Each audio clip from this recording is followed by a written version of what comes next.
सृजनात्मकता और उदार आनंद बचपन की कुंजी हैं। गुरुदेव रविंद्रनाथ टैगोर के इस कथन को आत्मसात करते हुए सृजन और आनंद को यदि शिक्षा से जोड़ दिया जाए तो विद्यार्थियों के लिए शिक्षा प्राप्त करना कितना रोचक हो सकता है।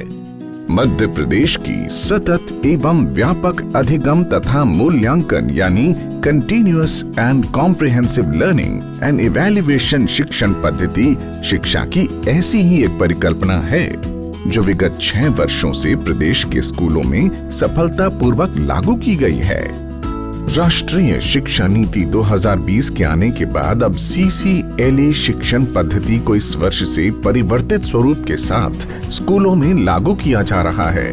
CCLA के इस नए स्वरूप में विद्यार्थियों के लिए 21st century skills and PISA जैसे अंतर्राष्ट्रीय मानकों का विशेष ध्यान रखा गया है। हमें अगर बच्चों को होलिस्टिकली डेवलप करना है तो हमें उनमें उनके अंदर 21st सेंचुरी लर्निंग स्किल्स जो हैं क्रिएटिविटी, कम्युनिकेशन, क्रिटिकल थिंकिंग और कोलैबोरेटिव लर्निंग, इन स्किल्स को डेवलप करने की आवश्यकता है। साइंटिफिक लिटरेसी हो, फाइनेंशियल लिटरेसी हो, इसके अलावा बच्चे अपने आसपास जो चीज़ें हैं उनसे सीखें। और इसके बाद जो गतिविधियां हैं वो स्कूलों में बराबर हर शनिवार को की जाएं। इसकी मॉनिटरिंग भी हम लोग सतत करेंगे और साल के अंत में आप पाएंगे कि उनके व्यक्तित्व में बहुत अच्छा निखार आया है और आपको खुद बहुत सेटिस्फैक्शन होगा कि आपके छात्र जो हैं वो इतना अच्छा कर पा रहे हैं। भारतीय ज्ञान पद्धति में प्राचीन काल से ही शिक्षा का मूल उद्देश्य व्यक्ति का समग्र विकास रहा है, लेकिन बीते कुछ वर्षों में शिक्षा के नाम पर विद्यार्थियों एवं उनके अभिभावकों में पनपी अंकों की अंधी प्रतिस्पर्धा में ये उद्देश्य कहीं पीछे छूटता जा रहा है। इसे एक कहानी से समझने की कोशिश करते हैं। मोहित अपने परिवार का इकलौता लड़का है जो आज एक प्रतिष्ठित कंपनी में इंटरव्यू के लिए आया है। अंकों के मामले में मोहित का एकेडमिक रिजल्ट बहुत अच्छा रहा है। एकेडमिक अंकों के इस हिसाब से देखा जाए तो आज यहां मोहित का सिलेक्शन होना लगभग तय है। लेकिन ये क्या, मोहित को तो डिस्क्वालीफाई कर दिया गया है। इतने अच्छे एकेडमिक अंकों के बाद भी इंटरव्यू के लिए आए कैंडिडेट्स की परफॉर्मेंस लिस्ट में मोहित का नाम बहुत नीचे आया है और स्कूली मार्कशीट्स में हमेशा अच्छे अंक लाने वाला मोहित आज उदास मन से खाली हाथ जा रहा है। अब सवाल यह है कि ऐसा हुआ क्यों? ऐसा इसलिए हुआ क्योंकि जब मोहित अंदर पहुंचा तो नियोक्ताओं द्वारा उसके सामान्य इंटरव्यू के बाद उसे एक ग्रुप डिस्कशन में बैठाया गया, जहां उसे दिए गए विषय पर दूसरे प्रतिभागियों के साथ त्वरित संवाद करना था। इस पूरी प्रक्रिया को कंपनी के नियोक्ता कैमरे के माध्यम से बारीकी से देख रहे थे और एक एक प्रतिभागी के विभिन्न गुणों को परख रहे थे। वे देख रहे थे कि प्रतिभागियों में कौन सबसे अच्छा श्रोता है, किसके दिए गए विषय के संबंध में अपनी मौलिक सोच है, किसकी संवाद शैली सबसे अच्छी है, कौन अपनी बात को रखने में तर्क के साथ रचनात्मकता का प्रयोग कर रहा है और कौन है जो दूसरों को सुन भी रहा है, अपनी बात रख भी रहा है और सबके साथ तालमेल बनाते हुए संवाद को संचालित भी कर रहा है। यानी नियोक्ता 21वीं सदी में सफलता के लिए आवश्यक माने जाने वाले 4 C's creativity, critical thinking, communication और कोलैबोरेशन के साथ ही प्रतिभागियों की लीडरशिप स्किल जांच रहे थे। लेकिन अच्छे एकेडमिक अंक लाने वाले मोहित की पढ़ाई लिखाई के दौरान इन गुणों की वृद्धि हेतु गतिविधियां नहीं हुई थीं।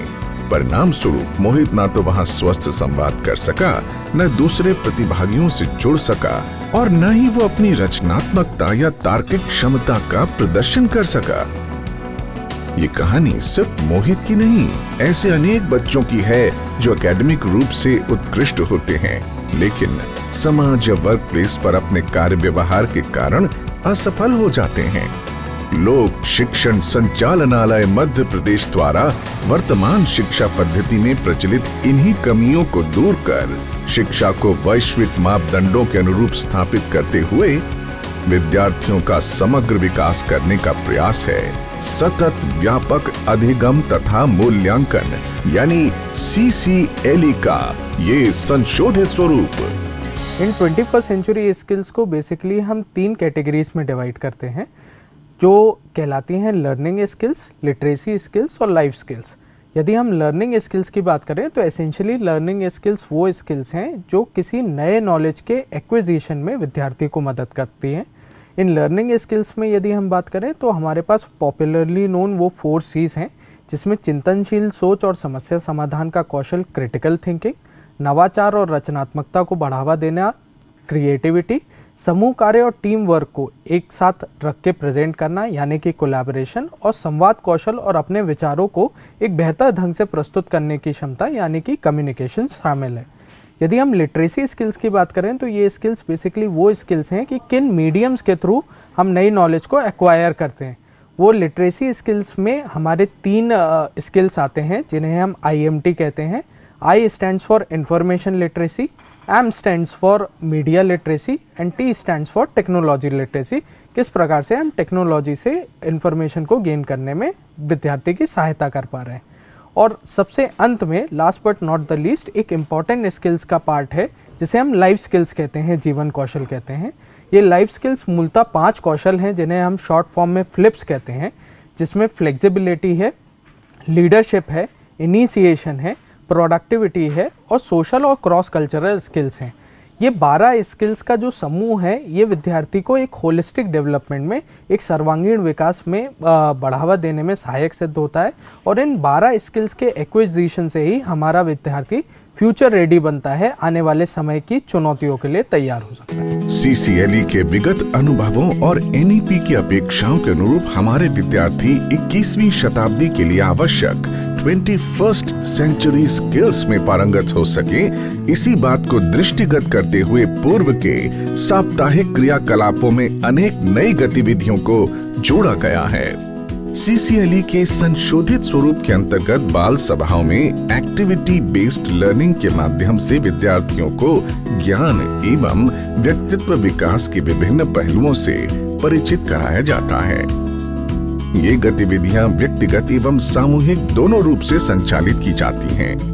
चूंकि विद्यार्थी इस व्यवस्था के तहत प्रत्येक शनिवार को पाठ्यक्रम आधारित गतिविधियों वाली बाल सभा की तैयारी पूरे सप्ताह भर करते हैं एवं प्रदर्शन के आधार पर अंक प्राप्त करते हैं, इसीलिए इस पद्धति को सतत व्यापक अधिगम तथा मूल्यांकन कहा गया है। अब बात करते हैं CCLE के अंतर्गत कराई जाने वाली गतिविधियों एवं इनके क्रियान्वयन की। सदन निर्माण। CCLE के तहत सबसे पहले प्रत्येक कक्षा को विद्यार्थियों की संख्या के हिसाब से 4 भागों में बांटते हुए कुल 4 सदन बनाए जाते हैं। सदनों के नाम महापुरुषों, नदियों, पर्वतों आदि के नाम पर रखे जा सकते हैं। प्रत्येक कक्षा में 4 सदनों के 4 नायक एवं 4 सहनायक नियुक्त किए जाते हैं।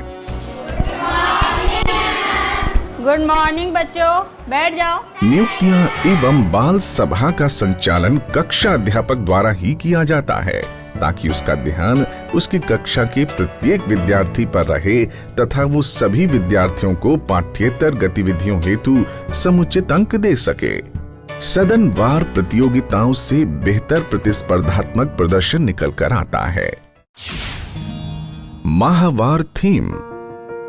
बाल सभा में सभी 9 महीनों के लिए 9 थीम्स निर्धारित की गई हैं, जो टेक्स्ट बुक आधारित होंगी। इन्हीं थीम्स के आधार पर विद्यार्थियों को कक्षाध्यापक द्वारा माह के प्रथम गुरुवार को विषय प्रदान किए जाते हैं, जिनके आधार पर विद्यार्थी व्यक्तिगत एवं सदनवार तैयारी आरंभ करते हैं। ये विषय विद्यार्थियों के पाठ्यक्रम पर आधारित होते हैं। बाल सभा की साप्ताहिक गतिविधियां। राष्ट्रीय शिक्षा नीति में शिक्षा का उद्देश्य विद्यार्थी को केवल एकेडमिक ज्ञान देना ही नहीं, बल्कि उसका सर्वांगीण विकास करते हुए उसे शिक्षा के वैश्विक मापदंडों से जोड़ना भी है। 21st सेंचुरी के लिए आवश्यक कौशलों के आधार पर बाल सभा की साप्ताहिक गतिविधियों का वर्गीकरण किया गया है। प्रत्येक माह के 4 सप्ताहों के लिए क्रमशः लेखन कौशल, वक्तृत्व कौशल, प्रश्नोत्तरी कौशल एवं दृश्य व प्रदर्शन कला पर आधारित प्रतियोगिताएं की जाती हैं। लेखन कौशल। लेखन कौशल के अंतर्गत विद्यार्थियों से निबंध लेखन, आर्टिकल राइटिंग, कविता, कहानी लेखन एवं ड्रामा स्क्रिप्ट लेखन जैसी गतिविधियां कराई जाती हैं। इन गतिविधियों में सहभागिता के लिए सामग्री कलेक्ट करने के दौरान विद्यार्थी रचनात्मक तरीके से सोचता है, साथियों, शिक्षकों एवं परिजनों से संवाद करता है, विषय के बारे में गहन चिंतन करता है, साथ ही परस्पर सहयोग लेता एवं देता है, जिससे विद्यार्थी में 21वीं शताब्दी के लिए आवश्यक कौशलों का विकास होता है। वक्तृत्व कौशल। माह के दूसरे शनिवार को दिए गए विषय पर बोलने की स्पर्धा रखी जाती है। इसमें विद्यार्थी से तात्कालिक भाषण, कहानी वाचन एवं वाद विवाद जैसी गतिविधियां कराई जाती हैं। इन गतिविधियों के द्वारा विद्यार्थी में अपनी बात को सही व सारगर्भित तरीके से रखने का कौशल विकसित होता है। पब्लिक स्पीकिंग का डर खत्म होता है, आत्मविश्वास आता है। साथ ही सार्वजनिक मंचों पर अपनी विचार अभिव्यक्ति की कला का भी विकास होता है। प्रश्नोत्तरी कौशल। माह के तीसरे सप्ताह में प्रश्नोत्तरी कौशल या क्विज गतिविधि का आयोजन किया जाता है। ये गतिविधि सदनवार होती है। प्रश्नोत्तरी कौशल के अंतर्गत विद्यार्थी सदनों को पूर्व निर्धारित थीम पर विषय दिए जाते हैं, जिसकी तैयारी करके वे शनिवार को स्पर्धा में भाग लेते हैं। इस गतिविधि के अंतर्गत विद्यार्थियों द्वारा अपने सदन को जिताने के लिए अधिक से अधिक प्रश्नों के सही जवाब देने की कोशिश की जाती है। गतिविधि से जहां विद्यार्थियों में प्रश्न पूछने की कला का विकास होता है, तो वहीं सदन को जिताने के लिए किए गए सामूहिक प्रयास से उनमें टीम भावना का गुण भी आता है। विद्यार्थियों में पाठ्यक्रम से आगे बढ़कर नए नए विषयों को जानने समझने की रुचि भी जागृत होती है। दृश्य एवं प्रदर्शन कला। माह के अंतिम शनिवार को प्रदर्शन कलाओं से संबंधित गतिविधि का संचालन किया जाता है। इसमें माह की थीम के अनुसार विद्यार्थी नाटक, चित्रकला, गायन, नृत्य जैसी विभिन्न विधाओं का प्रदर्शन करते हैं। इस तरह की गतिविधियों से विद्यार्थियों में रचनात्मकता, कल्पनाशीलता, बेहतर अभिव्यक्ति और टीम वर्क जैसे गुणों का विकास होता है।